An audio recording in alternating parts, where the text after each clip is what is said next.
How do you insure properties? That's a great question. Uh, well, it's very much a broker by broker process.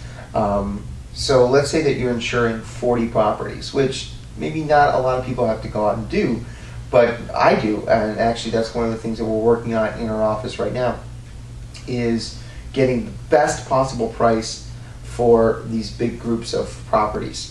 And what you want to do is have multiple agents.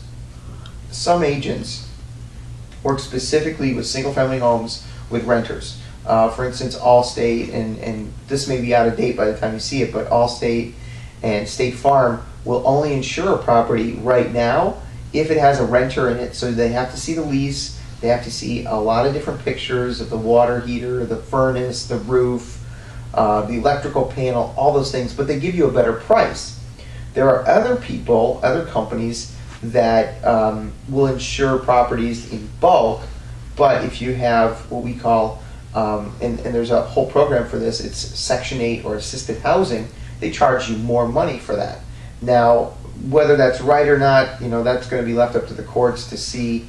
It's not something that I want to get into, but you need to understand that if you're insuring large groups of properties through brokers, you're going to pay a little bit more, about 20 to 40% more on your insurance if you have Section 8 rental tenants in your properties. And so that's a very key thing to remember. There's a lot of different finance agreements. You want to make sure that you're paying the least amount of interest on the finance agreements or being billed on a monthly basis for all of your rental properties.